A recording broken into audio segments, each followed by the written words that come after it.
बिस्मिल्लाहिर्रहमानिर्रहीम। अस्सलाम वालेकुम नाज़रीन, आप देख रहे हैं प्रोग्राम हक़ाइक़। मैं हूं आपके साथ वाइज़ा शराजी। नाज़रीन, जिसे इस्लामाबाद मेमोरेंडम ऑफ अंडरस्टैंडिंग कहा जा रहा है, उसकी स्याही अभी खुश्क भी नहीं हुई थी कि हमने देखा कि दोनों साइड से सीज़ फायर की खिलाफ वर्जी भी आ गई है, यानी कि वायलेशन शुरू हो गई है। गुज़िश्ता 24 से 36 घंटों की अगर बात करें तो अमेरिका ये क्लेम करते हैं कि उन्होंने अहम ईरानी फ़ौजी इंफ्रास्ट्रक्चर को निशाना बनाया है। उसके अलावा जो प्रेसिडेंट ट्रंप हैं वो ट्रुथ सोशल पर भी बहुत गुस्से में नज़र आते हैं। खैर, ट्रुथ सोशल पे तो बहुत ज़्यादा एक्टिव नज़र आते हैं और बहुत ज़्यादा ट्वीट्स करते हैं, वहाँ पे आके बहुत ज़्यादा स्टेटमेंट्स देते हैं, लेकिन अब वो ऐसे उनके स्टेटमेंट से लगा कि जैसे बहुत ज़्यादा एग्रेसिव होकर बात कर रहे हैं। और उनका यही कहना था कि अगर हालात ये नहीं बदले तो उनकी वाशिंगटन की फ़ौजी कार्रवाइयों का दायरा कई गुना बढ़ सकता है। इससे पहले भी जब ये मुज़ाकरात भी चल रहे थे और बाकायदा बैठी हुई थी दोनों आमने सामने टीम्स, तो उस वक्त भी प्रेसिडेंट ट्रंप की एक स्टेटमेंट का बहुत इशू बना था।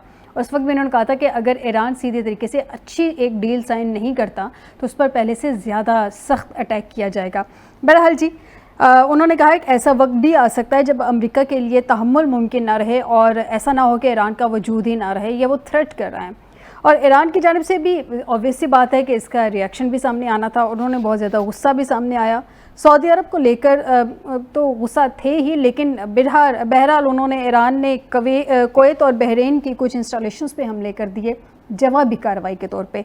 और ईरानी हुकाम ने इस कार्रवाई को अमेरिका की हालिया फ़ौजी कार्रवाइयों का फैसला कुन जवाब दिया है। इस साइड पे भी काफ़ी एग्रेशन नज़र आ रहा है।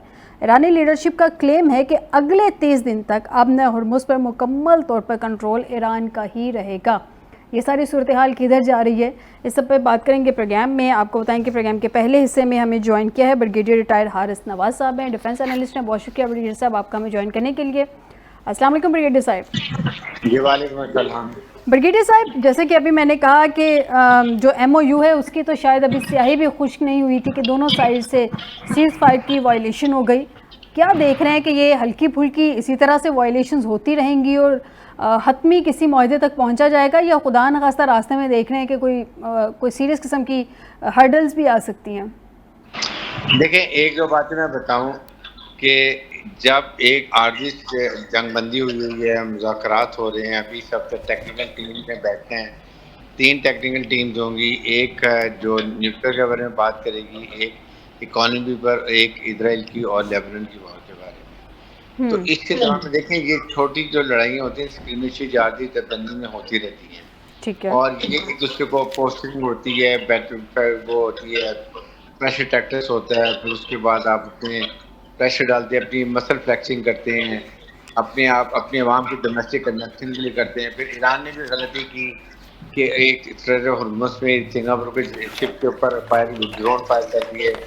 अमेरिका को मौका मिला, उन्होंने फिर लड़ाई शुरू कर दिए, मिसाइल फायर कर दिए, जहाज ले आए। तो देखिए, ईरान को ये समझना चाहिए कि Iran is on a very strong wicket. Iran upper hand पर है, उसको बेनिफिशियरी बहुत ज़्यादा है जीत का।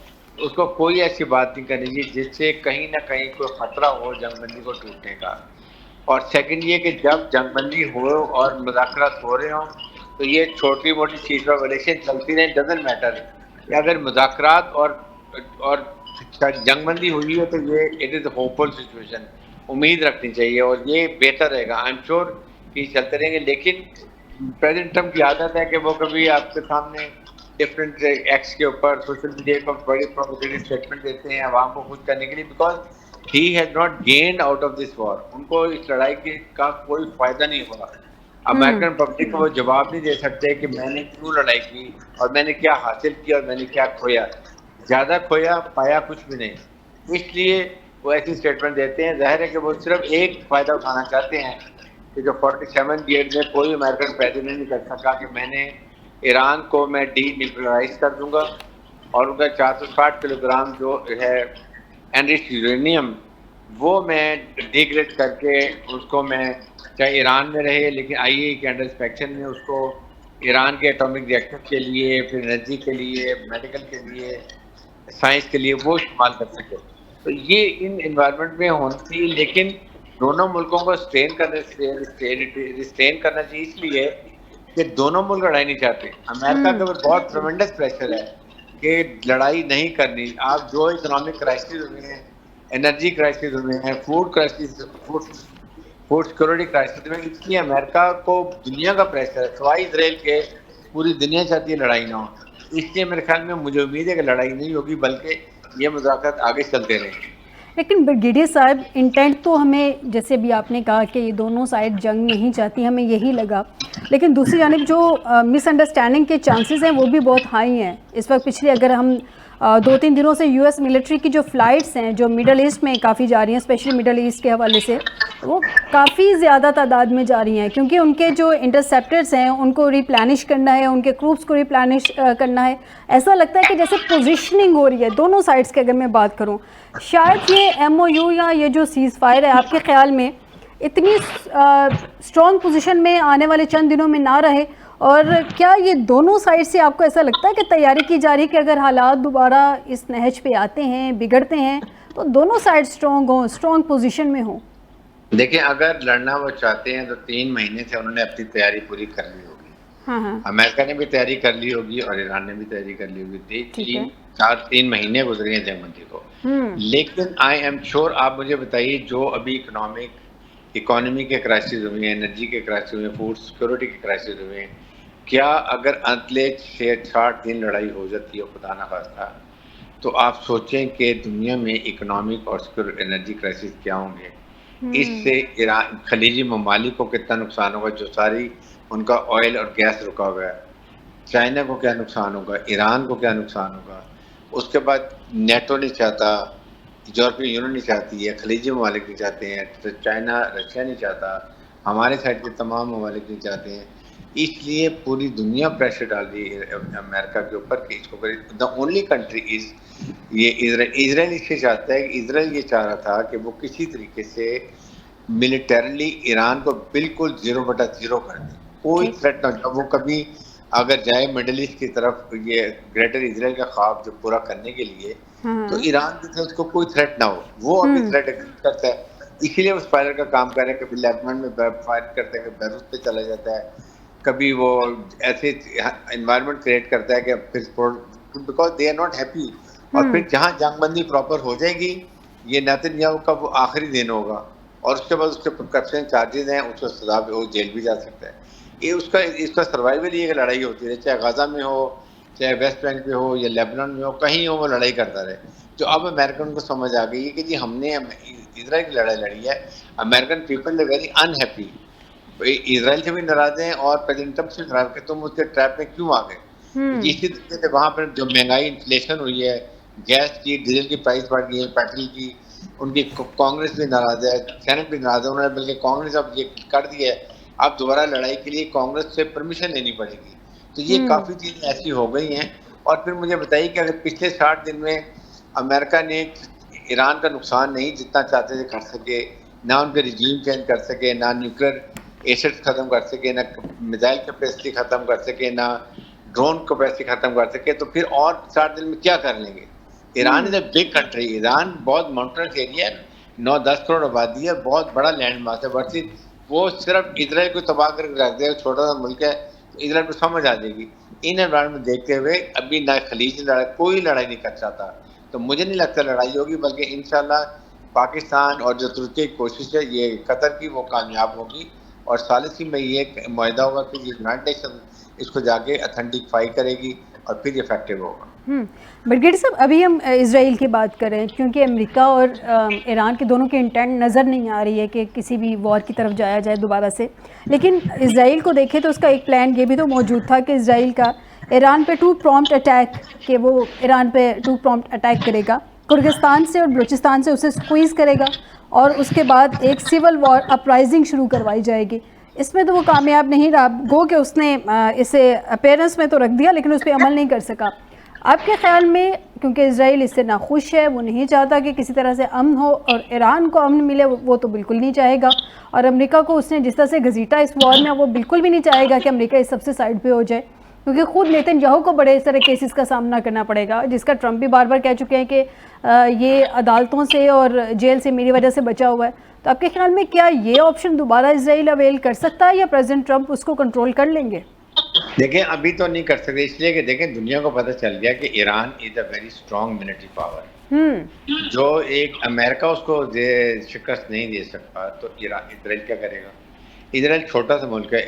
Iran can sustain 50 missile attacks, but Israel can not sustain even 5 missile attacks. This is the difference. फिर उनकी वहाँ की पब्लिक, उनका नुकसान इस कॉन्टेस्ट में, और फिर अमेरिकन का खुले सपोर्ट भी नहीं है कि अगर माजर हो जाता है, वो एक और प्रॉब्लम है। और सेकंड, अगर अमेरिका चाहे तो इसराइल की मजाल नहीं है कि वो ना लेबनान पे अटैक कर सकता है, ना ईरान पे कर सकता है, क्योंकि वेपन, एमुनिशन, जहाज सब वो देता है, फंडिंग वो करता है, पैसा वो देता है। तो इसराइल की क्या मजाल है? इसलिए अब मेरे, और फिर उसके बाद ईरान और खलीजी ममालिक में हमारे फील्ड मार्शल ने इतना अच्छा काम किया है कि ईरान को और खलीजी ममालिक को समझाया कि आप अपना सेक्टरियन क्लैश भी ना करें, अपने आप को सेल्फ डिस्ट्रॉय नहीं करें। यही इसराइल चाहता है कि आप अपने आप को डिस्ट्रॉय कर लें और फिर उसका ग्रेट ख्वाब आसानी से पूरा हो जाए। सो अभी ईरान ने और मुस्लिम ने सोचा कि इन they have to be together. If they are together, they are very strong and they can counter Israel. ये उनकी सोच जो आ गई है। इससे भी इसराइल को बहुत बड़ा धचका लगा है, और अब उसका ग्रेट इसराइल ख्वाब था वो काफ़ी दूर जाता हुआ नजर आ रहा है। अच्छा ब्रिगेडियर साहब, आपके ख्याल में वाशिंगटन की सूरत हाल हमारे सामने है कि वो उनको ये रियलाइजेशन हो गई है वहाँ की आवाम को स्पेशली कि ये इसराइल की जंग थी, हमारी नहीं है, हम कूदे हैं उसमें। इस वक्त मौजूदा हालात में क्या सेंटिमेंट्स आप वहाँ पे देखते हैं? क्योंकि प्रेसिडेंट ट्रंप तो इस डील को लेकर बहुत ज़्यादा एक्साइटेड भी थे, गो कि वो थ्रेटनिंग पोजीशंस भी लेते रहे हैं, थ्रेटनिंग स्टेटमेंट्स भी देते रहे हैं।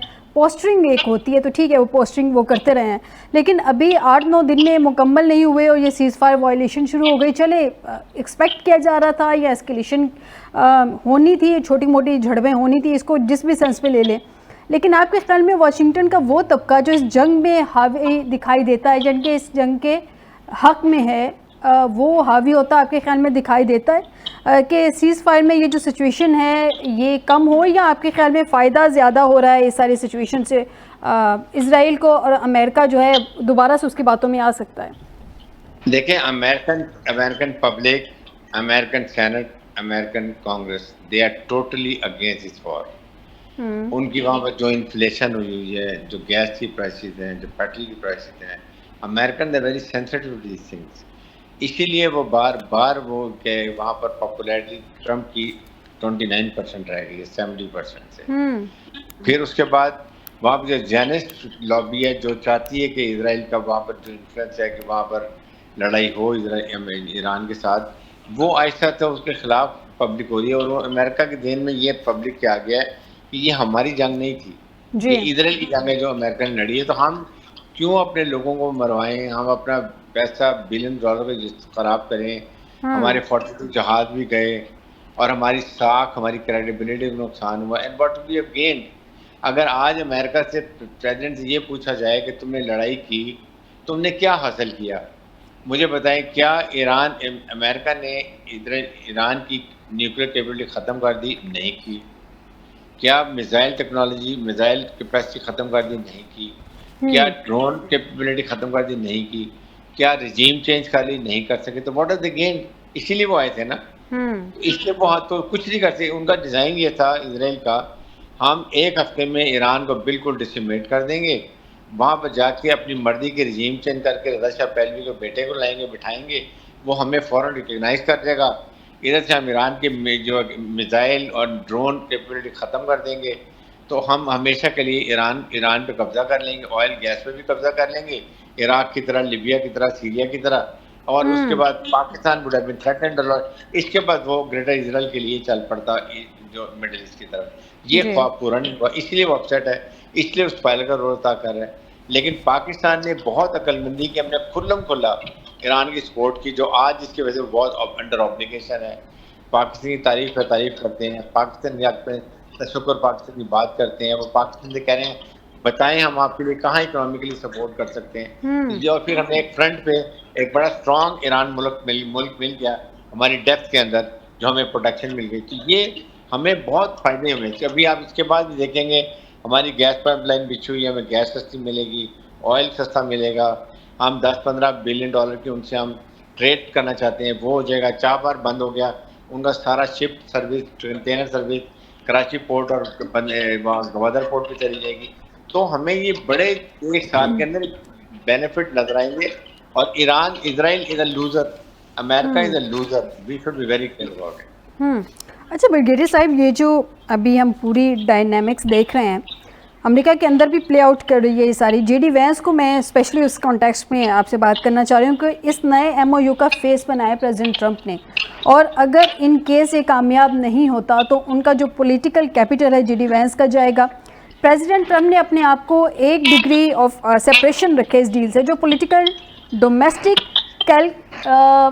कैलकुलेशंस को देखें तो ऐसा लगता है कि उन्होंने अपने कार्ड्स बिल्कुल सही प्ले किए हैं कि अगर इसमें कामयाबी होती है तो इसकी ओनरशिप वो ले लेंगे, और अगर इसमें नाकामी होती है तो उसका सारा मलबा डाल देंगे जेडी वैंस पे।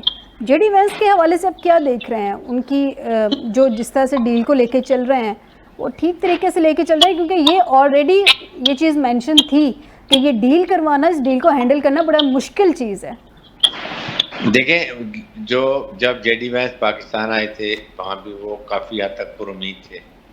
उन्होंने वहाँ जाके प्रेशन, ये सबको पता है, अमेरिका को भी, सेनेट को, सबको, कि JD Vance was against this war. It was उनका वॉर मिनिस्टर जो है हेक्सट वो था, प्लस मार्को रूबियो थे, ये थोड़ा सा उनके साथ मिले थे, क्योंकि मार्को रूबियो और जेडी वैंस दोनों प्रेसिडेंटशिप के कैंडिडेट्स हैं। एग्जैक्टली। लेकिन बेनिफिशियरी जो है वो ज़्यादा जो पॉपुलैरिटी गेन की है वो जेडी वैंस ने की है, क्योंकि उन्होंने मुआहदा कराया, उन्होंने वहाँ बात भी की कि लड़ाई नहीं करनी, उनसे बंद होनी चाहिए। काफ़ी हद तक उन्होंने इस तरह के इम्प्रेशन दिए कि against the war. So public ने उनकी जो पॉपुलैरिटी है वो ज़्यादा ऊपर गई है, ट्रम्प की बिल्कुल चली गई है। तो वो he played very safe card, because he knows it कि मैंने अगले नेक्स्ट प्रेसिडेंट के लिए इलेक्शन लड़ना है, और हो सकता है अभी भी जब ये इलेक्शन होते रहे आपके सेनेट के और इसके कांग्रेस के, तो वहाँ अगर ट्रम्प को शिकस्त होती है then he is a candidate. इसलिए इस लिहाज से देखा जाए तो उन्होंने अपने कार्ड बड़े अच्छे खेले हैं, और वो अमेरिका, आपने अब देखा, वो इसराइल को भी दबाव स्टॉप करता रहा।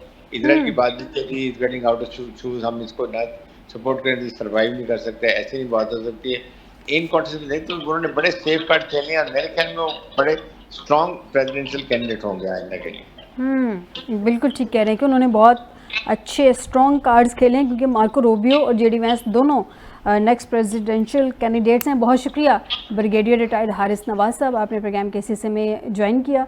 नाज़रीन, कहा जा रहा है कि प्रेसिडेंट ट्रंप जो हैं वो कभी भी शिकस्त अपने कंधों पे नहीं लेते हैं, ये कुछ हमें लग भी रहा है जैसे वो कार्ड्स प्ले कर रहे हैं। बहरहाल एक ब्रेक की तरफ जाते हैं, ब्रेक से वापस आते हैं तो मज़ीद डिस्कशन करेंगे कि फ्यूचर क्या होगा, क्योंकि पाकिस्तान का भी बहुत ज़्यादा नेशनल इंटरेस्ट है, जो तनाज़ा अगर नहीं फैलता, तनाज़े को कंट्रोल करना, और ऑब्वियस सी बात है पाकिस्तान ने कोशिशें भी पीस मेकर के तौर पर बहुत की हैं। तो देखते हैं, डिस्कस करते हैं इस ब्रेक के बाद।